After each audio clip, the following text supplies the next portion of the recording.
नमस्कार, मैं रवीश कुमार। आज प्राइम टाइम में हम उस सवाल से जूझेंगे जो हर सुबह अखबार और हर शाम टीवी पर गूंजता है।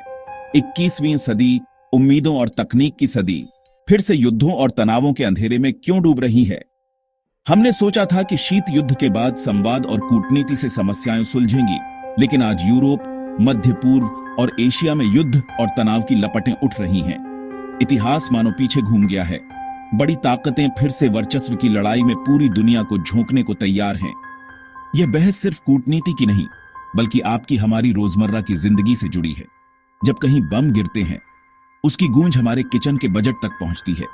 भारत इस तूफान के केंद्र में है।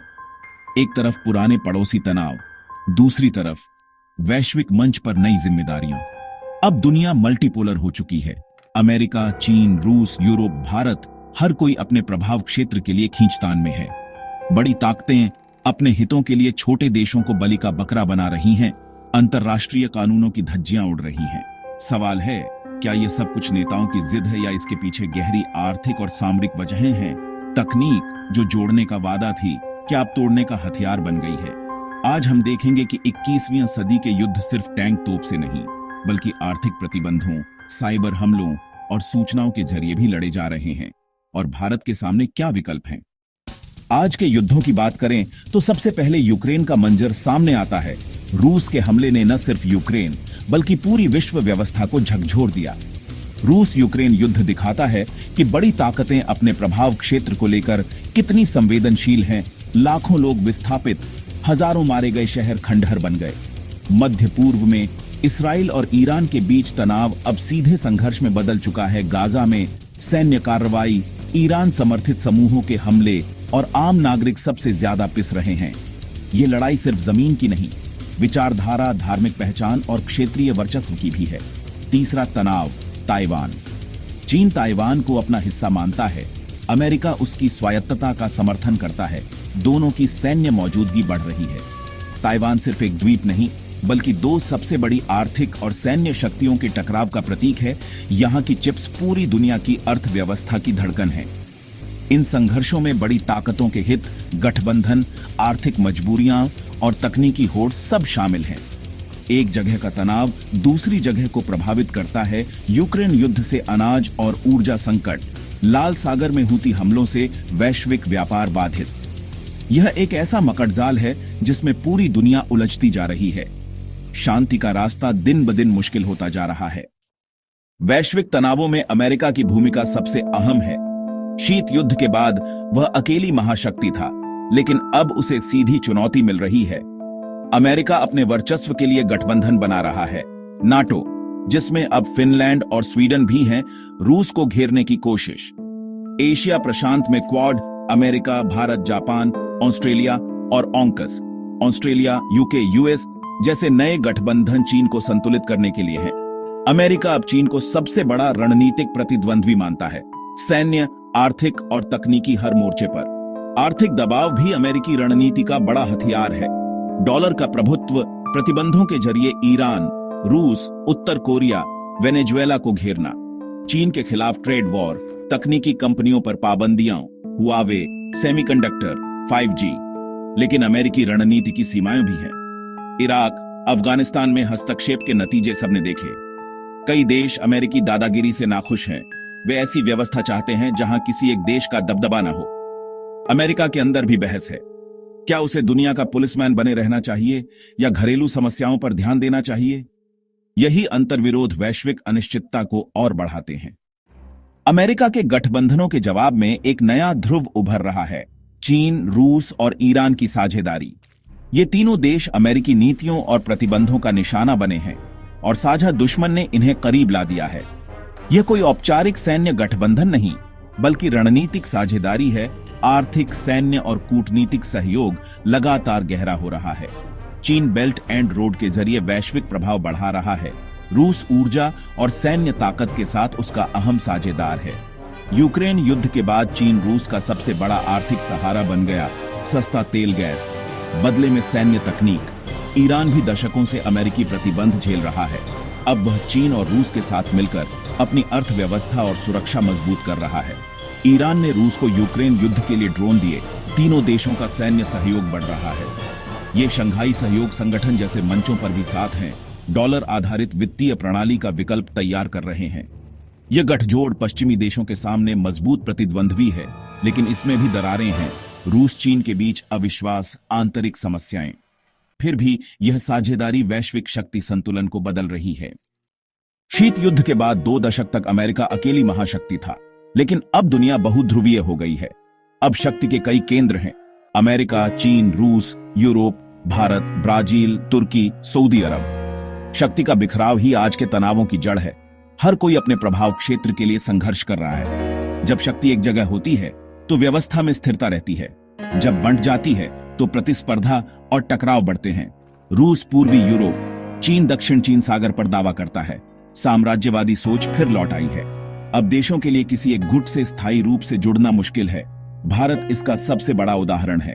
भारत क्वाड का सदस्य है, साथ ही शंघाई सहयोग संगठन और ब्रिक्स का भी हिस्सा। इसे रणनीतिक स्वायत्तता कहते हैं। तुर्की नेटो में है, फिर भी रूस से मिसाइल सिस्टम खरीदता है। सऊदी अरब अब चीन से रिश्ते मजबूत कर रहा है। यह नई व्यवस्था दुनिया को लोकतांत्रिक बना सकती है, लेकिन अराजकता और अस्थिरता भी बढ़ा सकती है। हर देश के लिए, खासकर भारत के लिए, इस बहुध्रुवीय पहेली में रास्ता बनाना सबसे बड़ी चुनौती है। द्वितीय विश्व युद्ध के बाद बनी वैश्विक संस्थाएं, संयुक्त राष्ट्र, सुरक्षा परिषद आज बेबस नजर आती हैं। इनका मकसद था युद्ध रोकना, सहयोग बढ़ाना, नियम आधारित व्यवस्था बनाना, लेकिन आज ये बड़ी ताकतों के सामने लाचार हैं। सुरक्षा परिषद के 5 स्थायी सदस्य अमेरिका, रूस, चीन, फ्रांस, ब्रिटेन वीटो पावर का इस्तेमाल अपने हितों के लिए करते हैं। रूस ने यूक्रेन पर हमला किया तो सुरक्षा परिषद कुछ नहीं कर सकी। इसराइल फिलिस्तीन पर अमेरिका वीटो का इस्तेमाल करता है। WHO और WTO जैसी संस्थाओं की विश्वसनीयता भी सवालों के घेरे में है। कोविड-19 में WHO पर चीन का पक्ष लेने के आरोप लगे। WTO अमेरिका चीन व्यापार युद्ध रोकने में नाकाम रहा। इनके पास अपने फैसले लागू करवाने की ताकत नहीं। जब बड़े देश ही नियम तोड़ें तो ये संस्थाएं कुछ नहीं कर पाती। राष्ट्रवादी नेताओं का उभार, माय नेशन फर्स्ट की नीति अंतर्राष्ट्रीय सहयोग को कमजोर कर रहा है।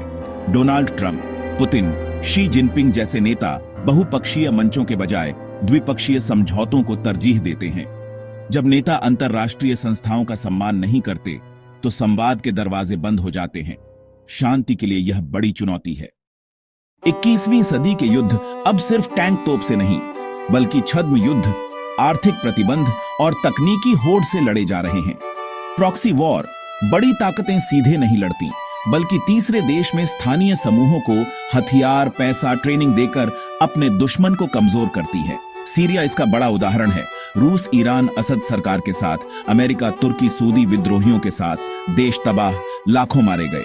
दूसरा हथियार, आर्थिक युद्ध। अमेरिका ने रूस पर कड़े प्रतिबंध लगाए, बैंकिंग सिस्टम से बाहर, तेल गैस पर रोक, संपत्ति जब्त। चीन भी अपनी आर्थिक ताकत का इस्तेमाल करता है। ऑस्ट्रेलिया पर टैरिफ, व्यापार और निवेश अब विदेश नीति के हथियार हैं। तीसरा मोर्चा, तकनीक। अब लड़ाई साइबर स्पेस में, पावर ग्रिड, बैंकिंग सिस्टम, सरकारी वेबसाइटों पर साइबर हमला, सोशल मीडिया से झूठी खबरें फैलाना, चुनावों में हस्तक्षेप, यह भी युद्ध का हिस्सा है। अमेरिका चीन के बीच 5G, AI, सेमीकंडक्टर चिप्स की होड़, जिसके पास तकनीक, भविष्य उसी का। ये शैडो वॉर्स आम लोगों को दिखते नहीं, लेकिन असर गहरा होता है। इनमें जीत हार की परिभाषा भी बदल जाती है। हमें समझना होगा कि युद्ध अब सिर्फ सीमा पर नहीं, अदृश्य मोर्चों पर भी लड़े जा रहे हैं। वैश्विक खेल के अलावा क्षेत्रीय तनाव भी दुनिया को अस्थिर कर रहे हैं। पुरानी दुश्मनी, नए समीकरण। दक्षिण एशिया में भारत पाकिस्तान का तनाव, कश्मीर मुद्दा, सीमा पर गोलीबारी, आतंकवादी हमले, चीन का पाकिस्तान को समर्थन, अफगानिस्तान दशकों से अस्थिर सोवियत, अमेरिकी हस्तक्षेप, अब तालिबान की वापसी, मानवीय संकट और आतंकवाद का डर, भारत के लिए अस्थिर अफगानिस्तान, बड़ी चुनौती, सीधी सुरक्षा पर असर। यूरोप में भी तनाव, तुर्की नेटो में होते हुए भी स्वतंत्र विदेश नीति, फ्रांस से टकराव, पूर्वी भूमध्य सागर में गैस भंडार को लेकर विवाद, लीबिया, सीरिया में तुर्की फ्रांस अलग अलग पक्षों का समर्थन, गठबंधनों के भीतर भी दरारें। क्षेत्रीय ताकतें, भारत, पाकिस्तान, तुर्की, ईरान, सऊदी अरब, फ्रांस अपने अपने हित साध रही हैं। कई बार ये क्षेत्रीय तनाव वैश्विक तनावों से जुड़ जाते हैं। नागोर्नो काराबाख में तुर्की, अजरबैजान, रूस, आर्मेनिया। इन फ्लैश पॉइंट्स पर नजर रखना जरूरी है, कहीं भी चिंगारी बड़ी आग बन सकती है। दुनिया सिर्फ अमेरिका, चीन, रूस की धुरी पर नहीं घूमती, क्षेत्रीय ताकतें भी समीकरण बदल रही हैं। इस जटिल दुनिया में भारत एक चौराहे पर खड़ा है। मुश्किलें भी हैं, अवसर भी। भारत दुनिया की सबसे तेजी से बढ़ती अर्थव्यवस्थाओं में है, बड़ी सैन्य ताकत, हर बड़ी शक्ति उसे अपने साथ चाहती है। अमेरिका भारत को चीन के खिलाफ संतुलन मानता है, रूस पुराना दोस्त है, यूरोप बड़ा बाजार और लोकतांत्रिक साझेदार। भारत रणनीतिक स्वायत्तता की नीति पर चल रहा है, किसी एक गुट में बंधने के बजाय संतुलन साध रहा है। चीन के साथ सीमा विवाद, उसकी बढ़ती ताकत, सबसे बड़ी सुरक्षा चुनौती, इसलिए क्वाड में अमेरिका, जापान, ऑस्ट्रेलिया के साथ सहयोग। रूस से रक्षा और ऊर्जा साझेदारी। यूक्रेन युद्ध के बावजूद भारत ने रूस से सस्ता तेल खरीदना जारी रखा। भारत ग्लोबल साउथ की आवाज भी बन रहा है जी। 20 में अफ्रीकी संघ को सदस्य बनवाया। जलवायु, आतंकवाद, संस्थागत सुधारों पर विकासशील देशों की वकालत। सबसे बड़ी चुनौती आर्थिक प्रगति बनाए रखना, करोड़ों को गरीबी से निकालना, सैन्य क्षमताएं आधुनिक बनाना। पड़ोस में शांति और स्थिरता। पाकिस्तान, चीन के बीच नेपाल, श्रीलंका, बांग्लादेश, मालदीव से रिश्ते मजबूत रखना। वैश्विक शतरंज की बिसात पर भारत को हर कदम सोच समझकर उठाना होगा। आज हमने 21वीं सदी के युद्धों, तनावों और बदलती विश्व व्यवस्था की जटिलता को समझने की कोशिश की। यह तस्वीर निराशाजनक लग सकती है, ताकतवर की ही चलती है, आम आदमी शतरंज का मोहरा बन गया है। लेकिन उम्मीद की किरण हमेशा बाकी रहती है, सरकारों से नहीं, आम लोगों से। यूक्रेन से गाजा तक लोग शांति के लिए आवाज उठा रहे हैं, घायलों की मदद कर रहे हैं, इंसानियत को जिंदा रखे हुए हैं। इतिहास गवाह है, साम्राज्य ढह गए, तानाशाह गुमनामी में खो गए, लेकिन न्याय और समानता के लिए आम लोगों का संघर्ष जारी रहा। एक न्याय संगत विश्व व्यवस्था का सपना देखना जरूरी है, जहां फैसले सबके साथ मिलकर लिए जाएं, संयुक्त राष्ट्र जैसी संस्थाएं मजबूत हों। ऐसी दुनिया जहां विवाद का हल युद्ध से नहीं, बातचीत से निकले। आर्थिक विकास का मकसद सामाजिक न्याय हो। तकनीक लोगों को जोड़े, तोड़े नहीं। यह सपना आदर्शवादी लग सकता है, लेकिन बिना सपनों के भविष्य नहीं बनता। सवाल है, हम कहां हैं? हमें सवाल पूछने होंगे, सरकारों से जवाबदेही मांगनी होगी, झूठी खबरों और नफरत को पहचानना होगा। शांति, न्याय और साझा भविष्य की तलाश हम सबकी जिम्मेदारी है। नमस्कार।